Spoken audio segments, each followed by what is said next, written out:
So here is crazy. So I have a quick training on admissions and creating a centralized admission process.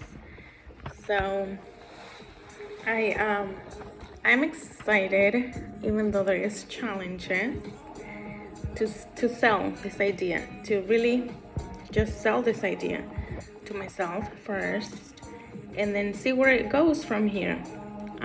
So the idea of just creating a centralized admission process is this idea that whether in a single nursing home or multiple nursing homes owned by the same branch would have one point of contact for admissions. So you just kind of have like all these referrals like floating into the community. You know, Fresno or big cities have multiple referral agencies, and then and just kind of centralizing that to one stop point, to one hub, stop hub, and to just kind of like have all those referrals nice and gathered, and then to just speed up the process of getting those referrals through the layers of review. So one of those layers of review is just one of those layers of review is getting the patients extracted right from the referral venues. So that means just first of all doing marketing to let the agencies out there know, or like say for example San Diego, right? San Diego is a huge city.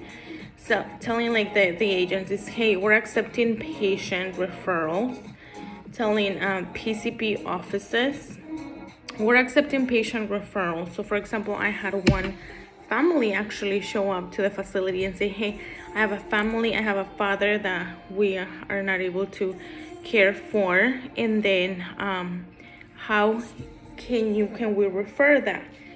So I said, usually it's not very modern. This is a very abstract idea of having actually primary care physicians do the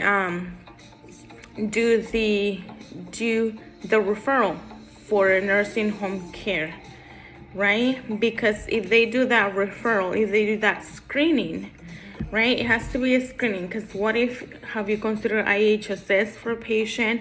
Have you considered home health? Are all those a rule out situation? And if they're a rule out situation, then okay, next level of care, which is a nursing home. Is it for rehab? Is it for long-term care? So on and so forth. I'm not gonna go into extreme detail because there's already like a unanimous knowledge base here. So once if that process gets actually speed up through a PCP office, hospital admissions can be reduced, and healthcare costs can be also reduced. And then so if you allow the healthcare safety net to just kind of have a little bit more freedom as far as those referrals, and not freedom per se, but just a little bit more trust and knowledge really is about knowledge, because I have seen referrals, there's a handful of referrals that actually it says admission reason to be assessed for a nursing home. How can that even be something that you can bill for? It amazes me. And you know what? It's one of my mentors, one of my 6-figure mentors says the riches are on the niches. And I know that's not fancy to say or to hear, but the riches really are on the detail, the saving money, the reducing costs on healthcare. Especially right now, healthcare is highly impacted due to the cost of COVID and a pandemic. So, and granted, this is a grandiose idea and there's many barriers to it, but just hang on with me for a minute and just think about it, just having the nursing home care be a lot more high quality, affordable, and reachable, right? Because hospitals, if you consider, just let me talk about finances for 2 seconds. If you consider the cost of a hospital bed versus the cost of a nursing home bed, and the level of care, the level of money you invest in those situations, it's huge. The difference is huge, and just learning to kind of navigate patients through that process. So creating, selling, having just, kind of passing this through, not Congress, but just kind of being able to implement it, first of all, being able to create something cohesive that I'm happy with. That's where I'm at right now. This is at the very, very, very basic level. So if I have a centralized admission process that I'm happy with, and that works for one nursing home, this model could be recreated. The model that I'm creating could be recreated into other nursing homes. And maybe not even, let's not think outside the box for now, right? Let's stay in our box. So if I'm staying like in this one facility, if I can, make it work in this one facility, then maybe it can go somewhere else. Because if it's not, change is harder for people. And when it's changed through an agency, it's hard. And when it usually change, there is two models of change for organizations. There is from the bottom up change, which is extremely, extremely difficult, especially if you don't have like a backup system. And there is like from the top to the bottom level of change, like the trickle down effect. And that one is a little bit more like, compliance based. But the real, like, where the magic happens is when people actually believe that change is good. That change is good.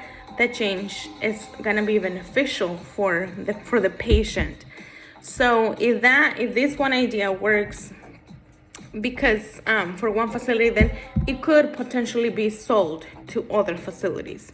And if it cannot be, if it doesn't work, then it doesn't work. It wasn't viable. There is nothing wrong with being creative in healthcare. You could be creative. You just have to be very strategic about it, and you have to be very strategic about it, and you have to have resources, right? Have to have resources. So say I apply for a grant, right? I have the power to do that. One of my mentors, again, has been, you're not telling me, but has been kind of subtly putting it out there. I get grants for my clients. I get positions for my clients. I was like, okay, I know. And then so say I get a grant to do that, right? To just kind of implement this idea, to do research on it, to do implementation techniques on it, to actually get one nice packet put together and say like A, B, C, and D. Yeah, I forget the name of it, but it was on one of my public health classes. So if that works out, then everything is changing right now. This is such a sweet, challenging, but this is such a sweet spot in healthcare, because change is inherited in healthcare right now. Everything has to change. There is no ifs and buts. And then change is it's inherited. It's still difficult, but that change, there is room for it, right? There is room for change. So if there is that room for change, that means there is money on the table to be had, to be grabbed. And I cannot tell this, like, this is my little secret here. I can only share it here because it's an idea that is very forward thinking. And then it's also an idea that only I get to have, because other people can only see the barriers to it. It was given to me for a reason.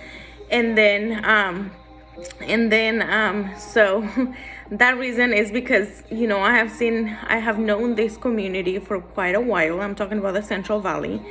And I have had experience with nursing homes who have this kind of centralized system and who got rid of it. And I have seen firsthand the inefficiency of getting rid of it. So, and because of that experience, and because having that front look at it. So my friend Maria Lemus, who works for Congress, she does have a position in Congress, and Esmeralda Soria, who also has a position in Congress. So Dr. Luis, what was the new appointed physician? Oh, well, Dr. Veronica and her husband Rene, who are also going the political route now. He's running for a position in office. So them who I have community ties, who have community ties here, they could probably be open to this idea. They could probably be able to move this forward in the sense that it is something that's a trial. And if I get to make it work here, then it could expand a little bit bigger. But if it doesn't work here, it doesn't mean that it doesn't work at all, right? It just means that some facilities don't have the resources to kind of have that state-of-the-art kind of care, and not care, state-of-the-art processes and systems. Because I envision this to be a state-of-the-art. It can be on a budget. They're gonna look at me like, you're talking about state of the art in the poorest county in the nation. I know, but state of the art doesn't mean expensive. State of the art, it just means well done, well created, and a well-oiled machine, so to speak.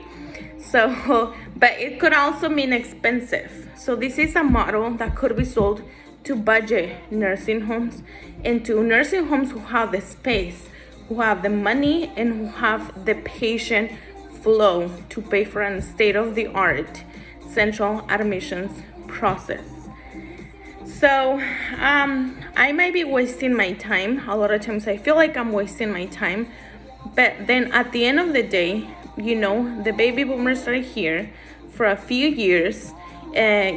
Bariatric elderly care is here for a few years, and it's a very competitive market out there. Nursing homes are not gonna buy this just out of the blue, but it is also something that's not. I'm not trying to sell it right now. It's just something very very on the baby. It's still in my womb, right? No one knows about it. It's still in my womb.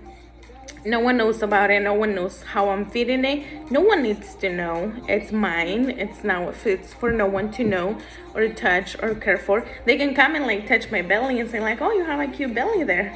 And then they can be just kind of caring about it, but they cannot mess with it. So I'll keep it that way for as long as I feel like it's ready, right? And then but if it does explode into something okay, it worked out, and this is what it did for a facility, then I have that basic results that a lot of people who invest money in want to see results. So positive results, and perhaps even getting not donations, but getting to sell it to hospitals.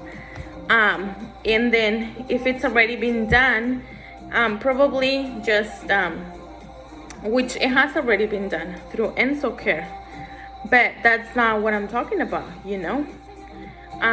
so it's not what I'm talking about. And that's one of my passions, to kind of develop new systems for healthcare, to move the needle forward. And then that's why I'm also really just passionate about getting my degree in business as opposed to public health. But I don't know, there is pros and cons to those two. It's not a good time to kind of make a decision on nursing on hospital based, or excuse me, what am I trying to say?